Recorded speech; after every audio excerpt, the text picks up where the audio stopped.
¿Qué tal? Sean bienvenidos a este nuevo espacio llamado Ayudando a Pensar. Mi nombre es Abraham Suárez, soy estudiante de la Facultad de Filosofía y Letras en la carrera de Filosofía. Y en esta hora, como primer video del canal, tengo a dos invitados que son expertos en el tema que vamos a ver hoy. El tema de hoy es filosofía de la ciencia y la relación que hay entre filosofía y el saber científico, ¿no? Creo que es un tema que posiblemente a mucha gente, pues tal vez toca fibras sensibles, tanto ideológicas, políticas, filosóficas y de un montón de cosas, ¿no? Entonces, bueno, antes de empezar y de dar paso al diálogo, quisiera que mis dos invitados se pudieran presentar. Entonces, bueno, no sé si puede empezar a presentarse doctor Guevara y después el doctor Daniel. Vale, pues Abraham, muchísimas gracias por la invitación a tu espacio. Pues bueno, yo soy Juan Felipe Guevara Aristizábal, soy biólogo de origen, aunque cada vez lo veo más como una vida pasada. Y realicé posteriormente una maestría y doctorado en filosofía de la ciencia,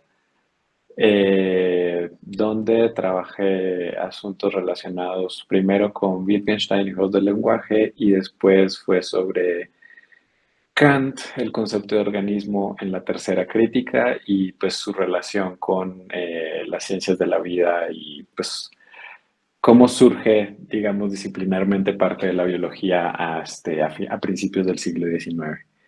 Y actualmente me desempeño como profesor de asignatura en la Facultad de Filosofía y Letras en la UNAM y también como profesor invitado en el Departamento de Humanidades de la Universidad Autónoma Metropolitana, sede Coajimalpa. Y pues no sé qué más, qué me interesa, sería otra cosa, ¿no? Bueno, eh, actualmente pues derivado de la investigación del doctorado he seguido desarrollando algunos temas relacionados sobre todo con la cuestión racial en Kant, particularmente la relación que guarda la manera en la cual Kant incluye y desarrolla su propio concepto de raza en relación a las historias naturales de los siglos XVI, XVII, XVIII, en relación también a la historia del arte y pues un pedacito que digamos es el que está como todavía más en germen que tiene que ver con la ciencia ficción. Y otra parte tiene que ver con bueno, otro proyecto es con una suerte de genealogía política de la filosofía de la ciencia, pero bueno, supongo que de eso podemos hablar más al rato, dado el tema que propuso Abraham para esta conversación. Claro que sí. Bueno, entonces adelante Daniel. Bueno, hola a todos, primero que nada. Bueno, quizás mi currículum es un poco más corto y menos impresionante que el doctor Juan. Yo soy licenciado en filosofía, me especialicé en filosofía de la ciencia, pero sobre todo me he movido más en el mundo virtual, como quien dice, con mi blog, lo que fue El Escéptico de Jalisco. Y con grupos de estudio como el de Historia y Filosofía de la Pseudociencia en Facebook, por ejemplo. Em, yo he sido sobre todo pues, conferencista, ponente por ahí y por allá, y he impartido algunas clases como invitado en general. Y bueno, mis intereses como tal en filosofía de la ciencia, pues también están muy cerca de lo que es la filosofía de la biología, más en específico sobre todos estos problemas que han desencadenado la teoría de la evolución por selección natural, empezando por qué selecciona la selección natural. Este, pero también tengo gran interés por la filosofía de la historia, la filosofía de la religión y lo que es la argumentación y la historia de movimientos sociales del pensamiento crítico, como es el movimiento escéptico y el ateísmo militante. Y pues ya.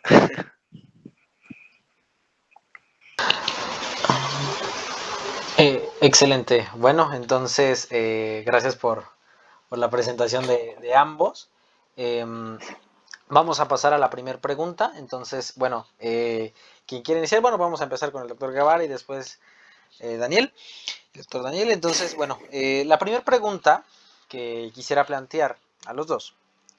Es la siguiente. Primero, bueno, yo sé que, antes de decirla, yo sé que tal vez va a parecer como una pregunta existencial que tal vez es complicada de responder, pero sin embargo, pues creo que podemos dar algo preliminar, ¿no? Para quien sea que nos vaya a escuchar.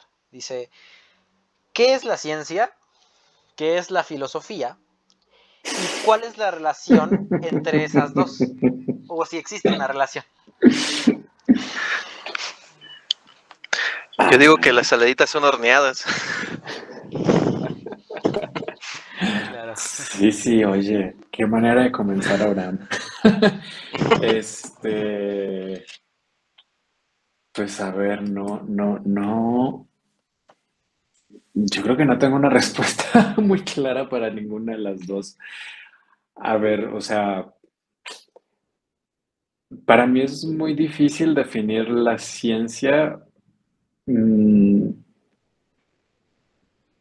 tanto por mi experiencia habiéndome formado en ciencias, que pues, digamos, al menos en la Universidad de Antioquia donde yo escuché, se llamaba la Facultad de Ciencias Exactas y Naturales, entonces era biología, química, física y matemáticas. Y si algo quedaba en claro de esa mezcla de esas cuatro cosas era que había muy poco en común, ¿no? Que siempre que habían clases en las cuales caíamos personas de las cuatro carreras, era muy difícil justamente como determinar qué era lo que las hacía ciencias a cada una de ellas, y que fuera compartido entre todas, ¿no? Y justo creo que esa, pues es, digamos, me parece que es una manera muy importante de aproximarme a la pregunta, pues, porque, digamos, porque, bueno, en la filosofía luego hay respuestas, o se han intentado respuestas de qué es la ciencia y qué es lo que hace a una disciplina científica, que la distingue de una cosa que no es ciencia o que es pseudociencia. Pero justamente pues como partiendo más bien de las prácticas científicas, ¿no? Que hay diversas prácticas científicas, creo que justo el asunto es muy variable, ¿no?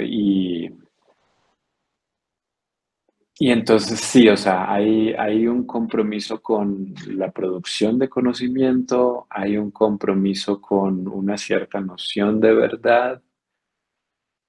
eh, pero más allá de eso, no me queda claro que podamos decir que hay otras cosas, ¿no? Como en términos ni de metodología, ni de corpus teóricos, ni de criterios de selección de teorías. Sí, creo que es una cosa muy, muy diversa. Y del lado de la filosofía, pues sí, ahí sí hablo justamente como alguien que llegó desde fuera, ¿no? Al mundo de la filosofía y que le he intentado dar un sentido a eso, ¿no?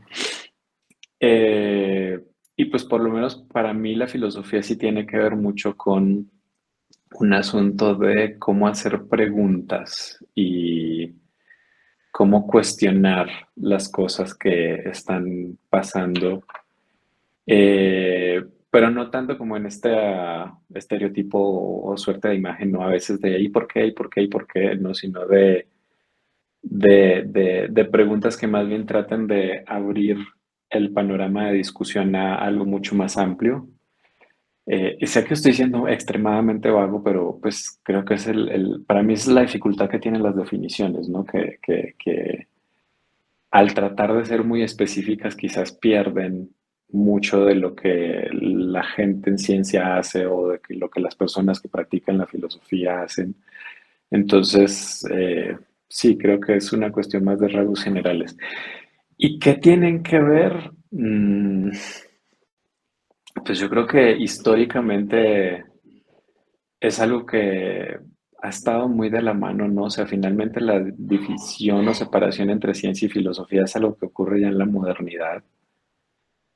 Estamos hablando de siglos XVI, XVII, XVIII, y creo que para mí el momento donde queda más clara la división es en el siglo XIX, ¿no? Sobre todo cuando se separan las ciencias de la naturaleza de las ciencias del espíritu, de la cultura y donde ya empieza también, o sea que con la universidad entonces aparece la disciplina científica de las ciencias naturales, de las ciencias sociales y por otro lado la filosofía.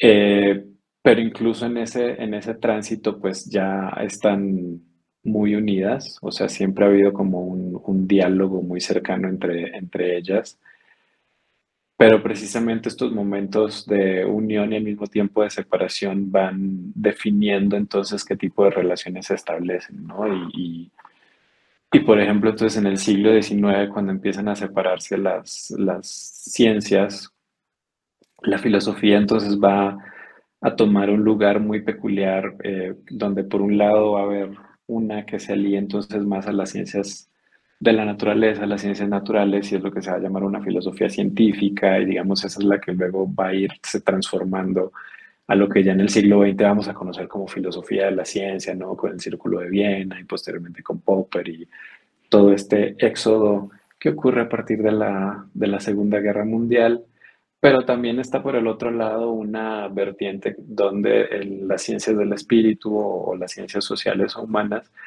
también pues hay una parte de la filosofía que se alía con ellas, ¿no? Y que tiene que ver más con la hermenéutica y con la filosofía de la historia y ese otro lado, ¿no? Esas otras ciencias que a veces se nos olvida que también son parte de ese campo tan diverso y heterogéneo de las ciencias cuando hablamos de filosofía de la ciencia. Entonces, yo creo que eso sería lo que podría decir al respecto. No creo que sea una respuesta satisfactoria a tu pregunta, pero es mi manera al menos de aproximarme al problema. Él. Híjoles, vamos a ver si puedo aportar algo mayor a esto que ya comentaron. Que bueno, ya el doctor Juan pues ya nos habló de rasgos generales e Sin históricos. doctor, no, el doctor no es necesario, por favor. Muy bien, Juan. Eso. Pues mira, yo creo y comparto esta misma opinión de que sí es posible hablar de conceptos, pero siempre que tratemos de hacerlos lo más completos, lo más cerrados posibles, vamos a acabar dejando fuera mucho de lo que distingue a un campo como es la ciencia o la filosofía, tanto en su práctica como en su historia. No sé, podríamos decir, por ejemplo, que ambas son disciplinas académicas para empezar. Y pues esto es verdad, pero pues tenemos otro montón de disciplinas académicas como la contabilidad, la administración, artes plásticas, cosas por el estilo que se estudian como campos académicos, ¿no? Entonces, eso realmente no nos ayuda a saber qué son ciencia y filosofía.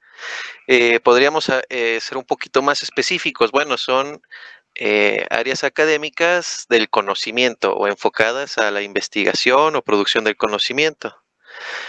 Puedes decir, ok, eso tal vez nos ayuda un poco más a acercarnos, pero pues igual hay otras áreas, no sé, pienso en las ingenierías, por ejemplo, que si bien no están tan enfocadas en la producción de conocimiento, sí hacen mucho lo que es la aplicación de conocimiento, lo que es el ejercicio continuado de conocimientos, a veces muy teóricos, a veces muy prácticos, a veces de nuevas tecnologías y demás, que pues también acaban siendo parte de la práctica científica.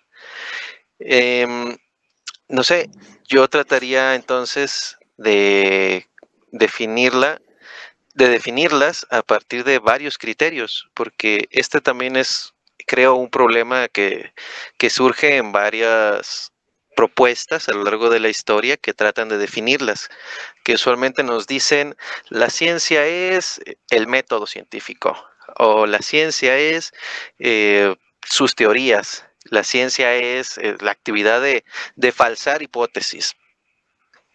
El problema con todas estas propuestas es que solo nos ofrecen un único criterio, una sola respuesta, y esto es lo que nos hace pues que nos quedamos muy cortos. Podemos decir entonces que la ciencia, pues para empezar, es el conjunto de varias disciplinas, de varios campos que todos identificamos como científicos. Hablaban de física, de biología sobre todo, pero también de lo que son las ciencias sociales y Y bueno, por ahí también hay ciertas discusiones sobre si incluir aquí a las llamadas ciencias formales, lo que es la matemática y la lógica. Yo diría que sí. Todos estos campos comparten ciertas cosas en común. Eh, vamos, todas buscarían pues tratar de producir alguna clase de conocimiento. Al menos en teoría son campos que pues buscan conocer por el hecho de conocer. Yo sé muy bien de que, por ejemplo, hay intereses, hay conflictos ideológicos y demás, y estos están incluidos en las prácticas y los campos científicos, pero en general los objetivos de las ciencias más conocidas, por ejemplo, pues responden más a cuestiones del conocimiento, a cuestiones de buscar aclarar algún problema con el que nos enfrentamos. Entonces, bueno, yo pensaría que este tipo de características nos acerca un poquito más, aún cuando admito también yo que no podría dar una definición clara de lo que es la ciencia, clara y tajante sobre todo de qué es la ciencia. Sí podríamos decir que hay ciertos rasgos en las distintas disciplinas que consideramos científicas que pues podemos identificar al menos. Hay un autor que se llama Lee McIntyre. eh, es autor, por ejemplo, de un libro que se llama La actitud científica. Y bueno, aquí lo que él trata de hacer es alejarse justamente de esto, de buscar proponer una definición por criterios, así sea uno o varios, y pues quedarnos mejor con una razón mínima. Él propone, por ejemplo, la actitud científica, que pues de forma muy resumida, muy simplista, es este respeto por los hechos y por la consistencia lógica. Y él mismo nos dice, bueno, esto realmente tampoco nos va a decir qué es la ciencia, porque pues una actitud de este estilo la podemos encontrar incluso en la vida cotidiana, en una actividad tan común, por ejemplo, como buscar las llaves del automóvil. Uno puede ser consistente, puede ser sistemático, ser metódico en buscar las llaves del auto, ¿no? Pero lo que sí nos dice es que esta es como que uno de los requisitos más básicos de lo que se hace en ciencia, de esta rigurosidad de la que mucho se habla en ciencia, que muchos se identifican con el método científico, y sobre todo de comprender que tanto ciencia como filosofía, además de ser campos, hablar de sí en abstracto, de campos, de áreas académicas y demás, pues que son actividades humanas al fin y al cabo, son cosas que se llevan a cabo de forma colectiva a través del tiempo y del espacio, o sea, en zonas geográficas donde se puede hacer ciencia y en tiempos en que se nos permite hacer ciencia, en que tenemos las herramientas, la tecnología, etcétera, para hacer estas actividades. Y pues yéndome ya a la filosofía, ya para no alargarme tanto, eh, podríamos aplicar algo similar. Es una actividad humana, es un campo académico, es una disciplina que busca producir una cierta forma de conocimientos. Usualmente son conocimientos más, lo que muchos identifican como generales, con las preguntas relacionadas con el qué es y con el por qué ocurre o por qué es. Yo creo que a grandes rasgos, de forma muy simplista y sin acabarnos todo el tiempo que tenemos para el diálogo, por ahí me quedaría con ciencia y filosofía mínimas. Bueno, eh, dado eso, quisiera hacer mención o reflexionar acerca de lo que acaban de decir los dos. Y es que, bueno, por lo que veo, ¿no? Y bueno, tampoco no voy a excluir de esto, pero bueno, por lo menos estas dos disciplinas, ¿no? Son cosas parecidas, o bueno, por lo menos como yo lo estoy infiriendo, que no es que podamos definir completamente, como tal vez no podemos definir un montón de cosas de nuestra existencia o de nuestra vida cotidiana, pero que sí podemos captar, y más o menos decir, ok, cuando alguien me dice ciencia, no está hablando de pintar necesariamente, ¿no? O no está hablando de irse a rezar, ¿no? Parece ser que es algo, cosas muy específicas, ¿no? Que incluso la gente que tal vez no tiene una especialización, bueno, podría captar y decir, bueno, claro, no sé, un matraz o algo por el estilo, químicos que se echan y explotan o cosas de ese tipo. Entonces, algo que me gustaría preguntarle a los dos y también reflexionar es que, bueno, si no podemos definirlas concretamente y no podemos captarlas en su totalidad, ¿cuál es el sentido de poder estudiar algo que ni siquiera podemos definir concretamente? Mira, como entiendo la problemática, una cosa es que no podamos establecer, vamos, las fronteras claras de lo que identificamos como un campo científico o como un campo, una rama de la filosofía. Y otra distinta es que no podamos identificar eh, pues lo que se hace en ciencia, lo que se hace en filosofía. Em, Todos estaremos de acuerdo, por ejemplo, que, no sé, la astrofísica de ondas gravitacionales es ciencia. No es una rama de la filosofía, aunque tiene implicaciones filosóficas a morir, pero es un campo, una rama especializada de la astrofísica, de una ciencia. Entonces, aunque no podamos delimitar esas fronteras, no podamos decir, insisto, de forma tajante, la ciencia es esto y ya lo que está fuera de eso ya definitivamente es no ciencia y es algo que está separado de la ciencia y es distinto de la ciencia. eh, Aunque no podamos hacer eso con una rigurosidad total, de todas formas es posible identificar el núcleo. A lo mejor las fronteras están muy borrosas, muy nítidas, pero lo que es el núcleo, lo que es no el método, sino un conjunto de métodos, o una forma más general de razonamiento crítico, el conjunto de problemáticas de tipo empírico, de tipo teórico, eh, la capacidad de dialogar con pares o con especialistas de tu misma área para comparar resultados. Todo esto pues es parte de las prácticas científicas y es claramente identificado como ciencia, aun cuando muchas veces se puedan falsificar o se pueda malinterpretar. Entonces, yo creo que la cuestión en ese caso no sería tan problemática como lo es qué es la ciencia, en el sentido de que es un problema que se terminaría disolviendo viendo lo que es la ciencia en la actualidad y en su historia, mientras que hablar sobre qué es la ciencia o de fronteras que demarquen a la ciencia, pues no se soluciona solo con ver y con estudiar lo que es la práctica científica y su historia. Sí, yo coincido con Daniel en este aspecto de, pues, carecer de una definición no implica entonces la imposibilidad de una investigación, ¿no? De un cuestionamiento al respecto de eso que no se puede definir.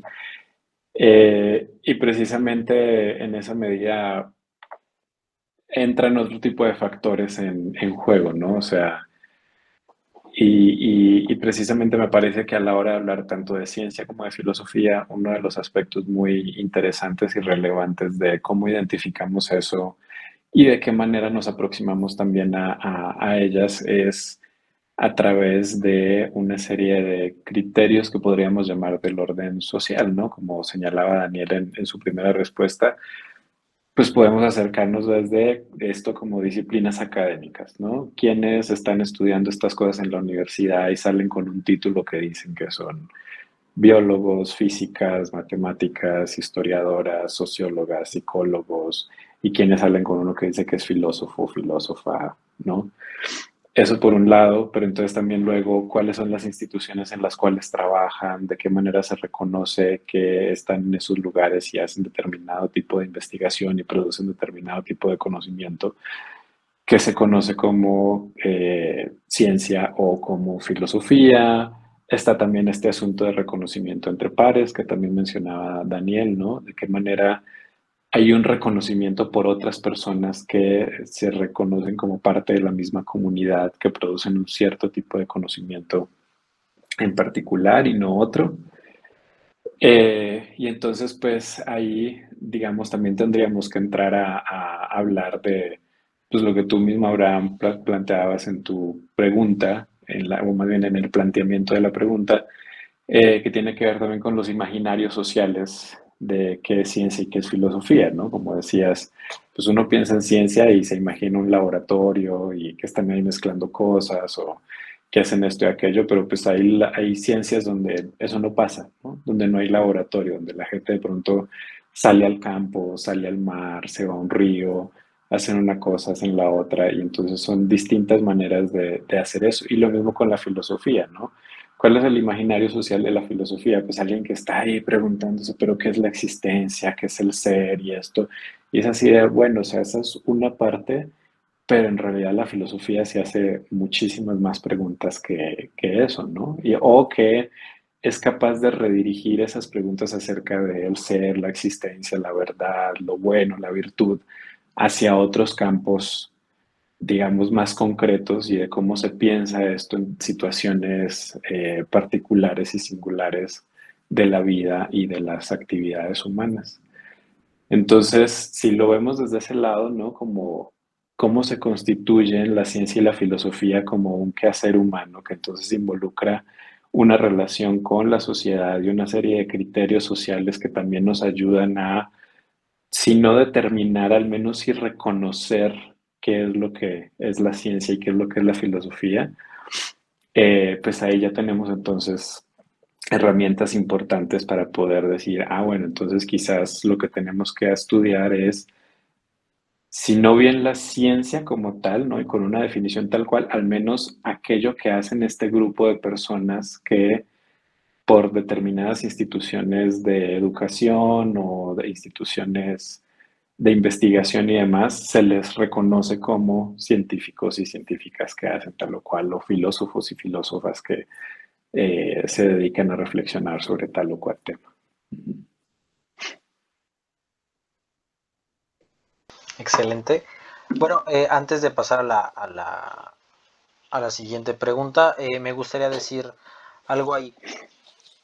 Y es que, bueno, por ejemplo, yo leía un texto de filosofía de la pseudociencia, decía el texto de Massimo Piglucci, creo que es famoso ahora por sus libros del estoicismo y ese tipo de cosas, ¿no? Pero es biólogo, creo que de profesión.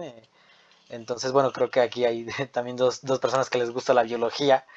Ah, y algo decía, ¿no? Que no sé si están de acuerdo, pero, y si no, pues, o si sí, pues podrían también exponerlo, él decía, bueno, eh, en efecto, compartí el punto que estamos tratando de que no puede ser una definición tan dogmática, tan cerrada, como si fuera una definición, no sé, de cualquier otra cosa, porque bueno, vamos a dejar fuera muchas cosas, pero algo que él decía era, bueno, hasta donde podemos ubicar lo que se considera ciencia hoy, como la física, como la biología, como la química, es que tienen dos características. Una es que tienen un desarrollo empírico fuerte y a su vez un desarrollo teórico fuerte.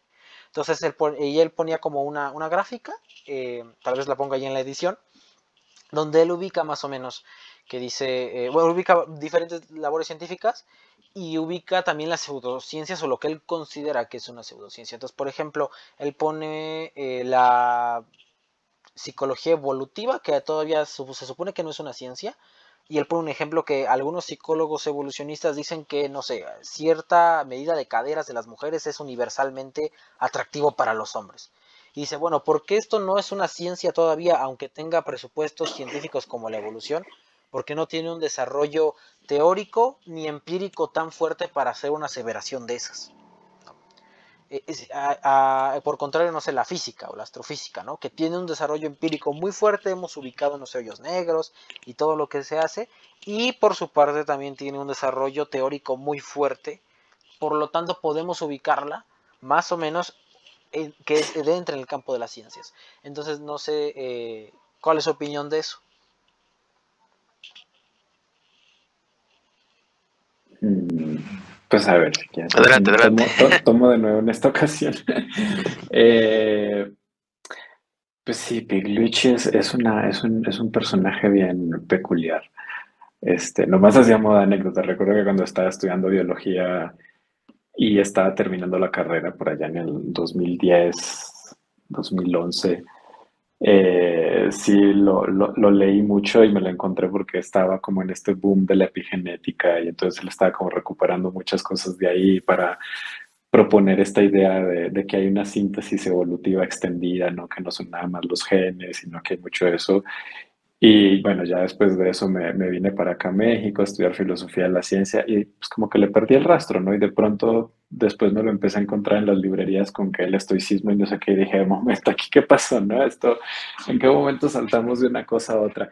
Que no tiene nada de malo, ¿no? O sea, no es como juzgando ni que no se pueda hacer, ¿no? O sea, ya yo no he leído sus libros de estoicismo, entonces no podría decir si, no, o sea, qué aporta o cómo está su lectura de eso, ¿no? Pero en cuanto a esto que mencionas de la caracterización de la ciencia, digamos, en efecto, pues son dos aspectos importantes, ¿no? ¿Cómo está tu corpus empírico y cómo está tu corpus teórico? Yo creo que eso es algo innegable en la manera como comprendemos lo que es una práctica científica y de qué manera se construye, ¿no? A mí quizás, o no quizás, más bien, lo que me ocasiona un poco de resquemor o como de cierta incomodidad en su planteamiento es entonces plantear esta cuestión de la ciencia y en particular la división o separación entre ciencia y pseudociencia como una cuestión hasta cierto punto progresiva, ¿no? Que entonces va a depender de cuánta evidencia puedes acumular o cuántas teorías puedes tener alrededor de eso, al menos en la manera como lo estás planteando, ¿no? Y eso justo me resulta problemático, este, porque, bueno, y ahí digamos, mi recurso siempre es el de la historia de las ciencias. Digamos, hay muchas maneras de acercarse a eso que no coinciden precisamente con un criterio de ese tipo, ¿no? Y que no implica entonces que se acumule más evidencia, sino que a veces son cambios de otra naturaleza, ¿no? Entonces, por ejemplo, y que esto lo vimos en clase, ¿no? Abraham, de filosofía de la ciencia, la relación de la alquimia con la química, ¿no? Que generalmente se suele presentar a la alquimia como esta suerte de cuestión pseudocientífica, mientras que la química es ya la ciencia propiamente dicha. Pero, en primer lugar, este, la alquimia como tal tenía todo un corpus empírico y teórico, ¿no? O sea, eso no se estaban inventando lo que hacían, no era que no realizaran experimentos y que no estuvieran constantemente metidas estas personas en sus, pues no propiamente laboratorios, ¿no? Pero sí en sus talleres y sus espacios estos de mezclar cosas y hacer que sucedieran distintas transformaciones de la materia, pero sí hay una diferencia fundamental de otro tipo en relación a la ciencia, que es cómo se comunica esos resultados, ¿no? Y que es esta parte ya más de iniciados que tiene la alquimia, donde nunca se dicen las cosas directamente, sino que siempre se tiene que tratar de interpretar qué es lo que está haciendo. Y claro, eso es lo que impediría que la alquimia se concibiera como una ciencia en el sentido moderno de la palabra, pero sí tenía todo un trasfondo empírico y teórico, ¿no? Y estoy hablando de la alquimia en los siglos XVI y XVII, ¿no? Luego ya cosas New Age que recuperan ahora y que se dicen alquímicas y demás, hay que ya tratarlas con otra serie de herramientas analíticas, ¿no? Eh, entonces sí, eso no es como que la alquimia de pronto obtuvo más evidencias y ya se volvió química, sino que más bien lo que muestra la historia es que se cambió la manera en la cual se empezó a comunicar y a hacer público ese conocimiento, ¿sí? Entonces, digamos, ese fue pues uno de los principales cambios, además de otra serie de cosas que ocurrieron en la época. Entonces, sí, como que no hay una progresión de que entonces hay ciertas prácticas que todavía no son científicas, pero que en un momento dado ya llegan a volverse científicas porque ahora se acumula suficiente evidencia y demás, sino que justo si bien el criterio empírico y teórico es importante, no me parece que sea adecuado concebirlo como una cuestión acumulativa, ¿no? De que una ciencia se define en la medida de cuánta evidencia tiene y cuántas teorías puede hacerse con ella, ¿no? Otro asunto, por ejemplo, en el caso que mencionabas de la psicología evolutiva, o sea, muchas de estas personas dicen que tienen, ¿no?, evidencia evolutiva de distintos aspectos para hacer afirmaciones como esta que mencionabas acerca de pues, cuál es la función evolutiva de las mujeres, ¿no? Basadas en la anatomía y la morfología y todo este tipo de cuestiones. Pero pues ahí también no solamente depende de una cuestión de evidencia y teoría, sino de una serie de prejuicios que están alimentando esta manera de aproximarse a la evidencia y a cómo se interpreta también esa evidencia, ¿no? Entonces, son aspectos que tampoco podemos dejar de lado, ¿no? Que es una cuestión mucho más compleja donde evidencia y teoría no son las únicas cosas que se encuentran pues como aisladas, sino que precisamente están jugando con otra serie de factores importantes y que digamos, lo relevante en ese caso es cómo lo sitúas para ver cuáles son entonces esas relaciones que permiten o no considerar algo como ciencia o como pseudociencia en ese caso.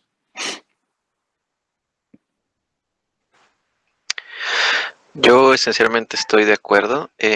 Bueno, primero regresándome a la parte inicial sobre Pigliucci, em, yo también creo que es un personaje muy curioso. Le da por iniciar ciertos proyectos y después los deja medio inconclusos, sobre todo cuando se trata de blogs de divulgación y demás, creo que ya lleva como 5. Em, pero ya sobre lo que ofrece como esta propuesta, que es lo que yo mencionaba hace rato, es una propuesta de demarcación. Mm, eh, puede llegar a ser útil para ciertos propósitos. Si no recuerdo mal, por ejemplo, Pigliucci, por ejemplo, ahí mismo comenta que pues ciencia, pseudociencia y lo que es la cuasi ciencia, que nosotros podríamos llamar ya protociencia, este, que, que estas fronteras entre uno y otro realmente no son claras. Y él apela, por ejemplo, a Wittgenstein, a esta idea de los juegos del lenguaje, de que pues no importa que cuántos elementos le metas a una definición, dicho de forma muy simplista, siempre vas a tener siempre vas a acabar excluyendo o incluyendo cosas que pues no están dentro de lo que realmente tratas de definir. Eh, y ya con lo que es la propuesta en sí, yo también diría que la idea de que sea la acumulación o la propiedad de acumular conocimientos, pues no nos diría realmente que es ciencia y que no.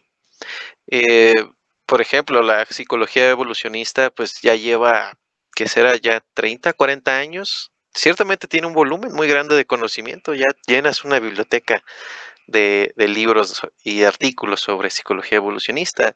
Esto la hace más ciencia ahora que en los años 80. Yo creo que eso daría para discutir mucho. Y creo que también Pigliucci no apuntaba tanto hacia eso, hacia, hacia lo que es pues la acumulación de conocimiento. Creo que es un elemento importante por ahí, eso es innegable, pero también lo que nos dice es que es justamente la fortaleza teórica de estos campos. De ahí hablaba, de ahí es donde sale la mención de la alquimia, de la psicología evolucionista. Si no recuerdo mal, también menciona la astrobiología como protociencia, e incluso menciona al psicoanálisis como pseudociencia. Él, pues básicamente no niega que todos estos campos tengan pues cierto edificio teórico, vamos. Todos lo tienen, eso es evidente. Podemos decir que es maduro. Bueno, a lo mejor el edificio teórico de la astrobiología lo podríamos ver como más inmaduro que el del psicoanálisis, dado tanto por el tiempo como por el hecho de que, pues, de que no tenemos vida extraterrestre con la cual teorizar hasta el día de hoy, quizás. Pero pues esto no nos dice que el psicoanálisis sea más científico que la astrobiología, vamos. Eh, el problema que yo veo es justamente tratar de establecer estas definiciones tan tajantes, usando los ejemplos de lo que viene siendo el núcleo de cada una de estas áreas. No deja de ser fascinante, ciertamente, pero pues solo nos lleva a más y más problemas. Eh, no sé, Pigliucci, por ejemplo, ha tenido muchas discusiones sobre este asunto con varios colegas suyos. Y al final, pues lo que se termina llegando es justamente otra vez a los juegos del lenguaje wittgensteiniano, de que podemos seguir discutiendo sobre el asunto, podemos añadirle más cosas, podemos generar investigación sobre lo que es el problema de la demarcación, pero debemos de cuidarnos de no estar pues solo corriendo en círculos. Debemos de enfocarnos en lo que es el mundo, eh, en la realidad concreta de lo que tratan estos campos. Lo que puedo sintetizar de la visión de los dos es, bueno, claro, que haya mucha teoría o haya mucha evidencia o muchas cosas que podemos ver eh, en la realidad o que podemos teorizar, no quiere decir necesariamente que eso sea ciencia. Entonces, para poner un ejemplo, y bueno, antes de poder pasar a eso, bueno, lo del juego Wittgensteiniano de Wittgenstein, para la audiencia que tal vez no está informado de eso, ya si me estoy equivocando, a alguno de los dos les pido que me corrijan. Pero bueno, hasta donde yo entiendo, a eso se refiere es que Wittgenstein dice, por un ejemplo de la definición de juego, ¿no? Que decir, bueno, ¿cómo tú defines un juego? Pues es bien difícil. O sea, por ejemplo, si tú dices, un juego es lo que hace que te diviertas. Bueno, pero por ejemplo, los jugadores de fútbol americano, cuando no se están divirtiendo y están llorando ahí en el Super Bowl, ¿ya no es juego lo que están haciendo? Parecería que sí, sigue siendo un juego, aunque no se estén divirtiendo, ¿no? O aunque los vayan a correr, si no ganan.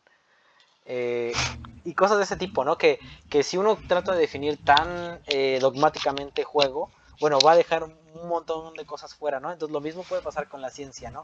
Si uno dice, la ciencia es lo que tiene el método científico, pues a lo mejor de lo que pensamos o que nos enseñan en la secundaria, a lo mejor dejas muchas cosas fuera. ¿Quieres decir algo, Daniel? Sí, la verdad no me acuerdo si por ahí mencioné el nombre que da Wittgenstein a esto, los parecidos de familia, bueno, se traduce más o menos, sí, parecidos de familia, aires de familia. Eh, ya no me acuerdo si lo llegué a mencionar por ahí. Claro, creo que sí, pero bueno, más o menos esa es la noción. Entonces, antes de pasar a la segunda pregunta, aquí me gustaría plantear esta cuestión. Para un ejemplo concreto que creo que la epistemología nos dice mucho y las neurociencias nos informan que los humanos aprendemos mejor con ejemplos. Entonces, para tomar el caso de la alquimia y de la química, ya sea que su postura sea sí o no, ¿qué es lo que entonces, dado que, ok, tener mucha teoría no te hace ser ciencia, pero tampoco tener mucha empiria o tener mucha evidencia te hace ciencia?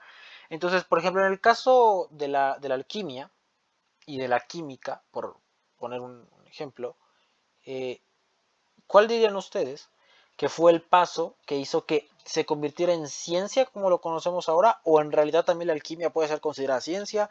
¿O qué es lo que hace, en este caso específico a su criterio, que seguramente debe tener una cuestión histórica muy profunda, ¿no? A lo mejor no podremos abordarlo aquí, pero ¿cuál fue uno de los pasos de decir, bueno, esto era alquimia, de querer transformar las cosas de madera a oro, y luego se terminó para poder ver las moléculas de la madera, para poder ver las moléculas de esas cosas? ¿Qué es lo que hizo el paso? Porque digo, en la Escuela del Mundo enseñan la materia de alquimia 1, ¿no? Entonces, ¿cuál fue la razón o que ustedes dirían uno de los motivos por la cual esa disciplina transicionó de la manera en que lo hizo? Bueno, hay muchos divulgadores que de hecho sí ubican como que el parteaguas entre química y alquimia en el libro El químico escéptico de Boyle, si no recuerdo mal. Pero pues el hecho es que no, el problema es que no hay un paso en especial. Es decir, para cuando se escribe el químico escéptico, ya hay ciertas críticas a la alquimia, al mismo tiempo que hay nombres bastante distinguidos que reconoceríamos como científicos que pues valoran a la alquimia como campo. Entonces, la separación como tal no ocurre con un paso, sino que pues se puede decir que llega a ser gradual, y yo no descartaría también las influencias externas. Recordemos que la alquimia, por ejemplo, pues es considerada una herejía. Es un estudio, como ya mencionaba Juan, un estudio arcano, ya cerrado para ciertos conocedores. Entonces, ya es un campo que no presenta muchas de las cosas que ya estaban empezando a presentar las ciencias tal como las entendemos hoy en día, que bueno, era esto de la rigurosidad, la claridad, sí, un contenido teórico y empírico, pero también lo que es la apertura, lo que es la revisión sistemática con una comunidad abierta de investigadores, etcétera. Sí, en efecto, ¿no? Lo que menciona Daniel es sumamente interesante y a mí justo algo que me gusta mucho del caso de la relación entre alquimia y química es precisamente cómo muestra lo difícil que es trazar esa barrera, ¿no? Como mencionaba Daniel, pues justamente para mucha gente que se ha dedicado pues como a la historia de la química y sobre todo en este espíritu de, bueno, ¿cuándo comienza la química?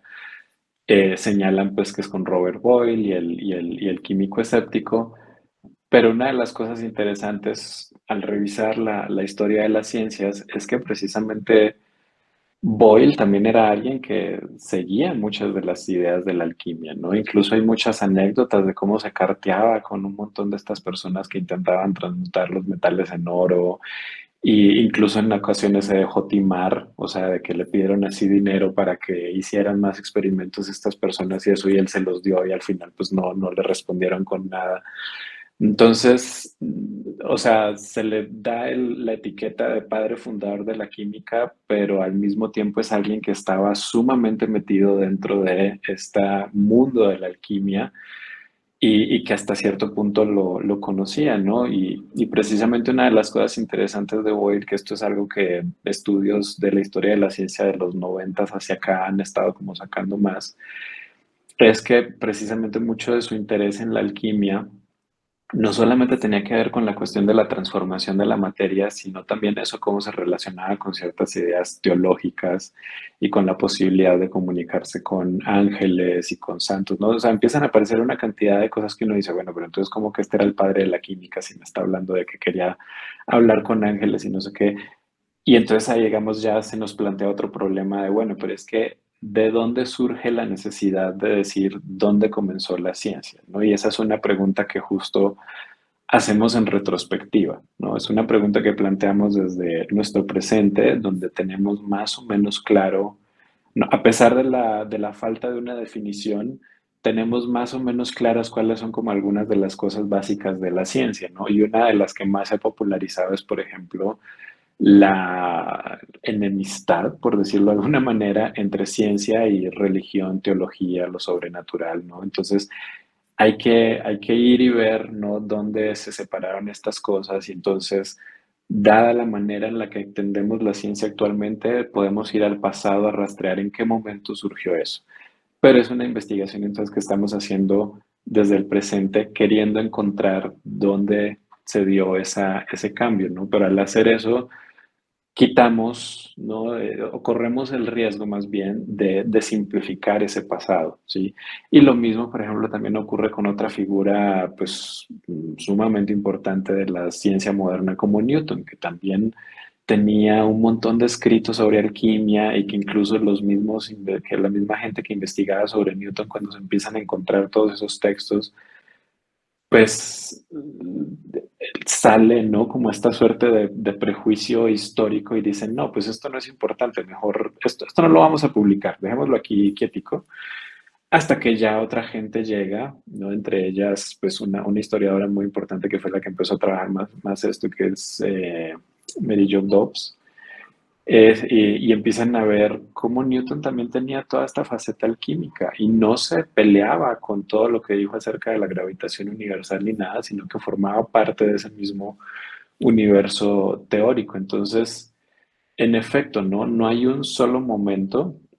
Uno puede identificar distintas cosas y como bien señalaba Daniel, al menos desde la parte histórica, justo o sea, uno de los aspectos muy importantes de lo que hizo Boyle fue, pues, cómo publicas, cómo generas testigos que puedan como formar parte de tu conocimiento y de tu saber, ¿no? Que atestiguen que lo que estás haciendo fue así, que además, claro, mientras que los alquimistas pues solían trabajar más bien muy en solitario y cada quien por su lado y esto, pues de pronto Boyle ya parece ligado a la Royal Society, entonces ya tenemos toda esta gran institución que se está encargando de decir, bueno, ciencia va a ser esto y vengan y hagan, demuéstrenos aquí enfrente de todos lo que están haciendo y que lo podamos ver y corroborar y tal. Entonces, son una serie de cambios que, digamos, en este caso en particular, más que ver con la metodología propia de lo que llamaríamos la ciencia y qué se hace en un laboratorio o algo así, tiene que ver con prácticas del orden de lo social, ¿no? Y entonces de cómo es que socialmente se genera algo como una comunidad científica, ¿no? O un germen de lo que sería una comunidad científica, ¿no? Porque ese finalmente es un concepto que se va expandiendo cada vez más, ¿no? Al punto de que ya hablamos como de que todas las personas que hacen ciencia forman la comunidad científica, ¿no? Y entonces ya es así una cosa global y que está en todas partes. Entonces ahí hay muchos puntos intermedios y demás que siempre es interesante pues analizar como de manera más precisa. Después de la plática que estamos teniendo sobre la alquimia y todo ese tipo de cosas, podemos aseverar entonces que la ciencia nos da verdades objetivas y que puede darnos verdaderamente un conocimiento del cosmos, y si sí o si no, de qué manera lo hace a diferencia de cualquier otra disciplina, y aparte si hay cosas que la ciencia que la ciencia hace que se contraponga con la filosofía, ¿no? Ponía yo el ejemplo de Aristóteles anteriormente, de que creía que el universo era eterno. La cosmología nos ha demostrado que por lo menos este universo no. Ya si hay multiversos o ese tipo de cosas está en debate, o si hubo algo antes o lo que sea. Otra cosa que, pues no sé, lo de dividir pasiones y racionalidad, ¿no? La neurociencia nos demuestra o nos ha demostrado a lo largo de varios experimentos y de varias teorías, es que, bueno, no podemos pensar sin pasiones y no podemos tener pasiones sin pensar y tener un tipo de racionalidad, están unidos, es como si estuviéramos poseídos, ¿no? El autor más famoso en empezar esto que yo conozco es Antonio Damasio, ¿no? Con el error de Descartes, y que creo que puede echar muchas filosofías pues al traste, o bueno, desde mi parecer, perdón. Por ejemplo, la teoría de Hobbes, ¿no? De que en el estado de naturaleza solamente se tienen pasiones, y lo bueno es lo que te da placer y lo malo es lo que te lo impide, y que la razón es la que luego llega a ir en contra de eso, o bueno, a llevar las pasiones a un lado y formar el estado. Y dices, bueno, aún en el estado de naturaleza teníamos racionalidad, no estábamos ausentes de eso. No es que nada más nos controlan las pasiones, o eso es lo que parece ser, ¿no? Desde que se hizo el Homo sapiens, ¿no? Como nosotros como especie, o nuestros homínidos pasados, o lo que sea. Entonces, Esas son las dos preguntas, ¿no? O sea, la ciencia puede darnos verdades objetivas o qué se entiende por objetivas. Y la otra es, hay cosas que puede la ciencia contraponerse y refutar de la filosofía. Entonces, adelante. Bueno, empiezo yo esta vez. Adelante. Bueno, de la forma más corta posible, yo pienso que sí, la ciencia sí produce, sí nos puede dar verdades, pero creo que esta respuesta así dejada así no responde realmente nada, porque pues para empezar, ¿qué estamos entendiendo por verdades objetivas, no? Em, Mira, es muy común hablar de verdades no sé, en un, en una plática entre amigos, en una iglesia, cosas por el estilo, y donde la verdad es como que algo que se presenta, ¿no? Algo que por alguna razón eh, existe de cierta forma y nosotros ya nada más la descubrimos. Eh, Me parece que en ciencia no funciona así. Las verdades o lo que se entiende por verdad en ciencia hay que entenderlo, eh, dicho muy escuetamente, como verdades fácticas o verdades factuales. ¿Qué significa esto? Se trata de una propiedad de los enunciados que podemos enunciar, valga la redundancia, que podemos decir, y pues el de si tales enunciados son o no susceptibles de una contrastación con datos que podamos obtener. Por ejemplo, no sé, podemos hablar de si es verdad que el Tyrannosaurus Rex es un animal que se extinguió al final del periodo Cretácico. Bueno, este enunciado, pues sí tiene bastantes pruebas que lo respaldan. Para empezar, de que no existen fósiles de T-Rex más allá del periodo Cretácico, de hecho de finales del Cretácico, de los últimos 2 millones de años más o menos, que comprende el final de este periodo. Y bueno, podemos decir que eso es verdad. El Tyrannosaurus Rex no vivió en el Triásico y tampoco vivió en 1850, después de nuestra era. Entonces podemos decir que ahí tenemos una verdad científica, ¿no? El detalle es que, bueno, esto parece como que medio trivial. El detalle está en que no lo es. Tal vez no es tan trascendental como usualmente en las pláticas de amigos o en las iglesias llegamos a ver a la verdad como algo pues, que es la mera neta del planeta, como dirían hace allá algunos ayeres, la juventud. Sino de que se trata de estas enunciados, de esta propiedad de los enunciados, que de todas formas acaba siendo incompleta la mayoría de las ocasiones. De todas formas, acabas encontrándole una forma de estirarle un poquito más, de buscarle un pero, de complementarlo con algo o incluso de corregirlo. Entonces, el tipo de verdades que se obtiene en ciencia, primero es factual y segundo sería parciales, serían incompletas, por decirlo de una forma más mundana. Em, Dicho esto, tampoco es como que la ciencia sea el conjunto de verdades sobre el mundo, tampoco sería ir por este camino o de intentar definir a la ciencia a partir de las verdades objetivas. Ojo, por objetivo, pues nos referiríamos precisamente a este tipo de enunciados verdaderos que no lo son solo por nuestro contexto o que no lo es solo por nuestro interés ideológico, sino que, por ejemplo, un paleontólogo mexicano estará de acuerdo con un paleontólogo afgano o un paleontólogo chino de que T-Rex es un animal que existió en el Cretácico. Entonces, a esto nos referiríamos con que sea una verdad objetiva, pienso yo, de forma muy, muy escueta. Vale, pues sí, a ver, yo creo que para mí aproximarme a esa pregunta, digamos, pasa por una serie de aclaraciones previas. en primer lugar, o sea, reconocer como legítimo que las personas que hacen ciencia tienen un compromiso con la verdad, ¿no? O la mayor parte, ¿no? También no caigamos pues en estereotipos de que si toda la gente que hace ciencia, pero la gran mayoría sí están trabajando justamente en pos de que aquello que hacen en su práctica, que descubren o que elaboran, construyen, etcétera, nos dice algo cierto, algo verdadero acerca del mundo, de la realidad, etcétera, ¿no?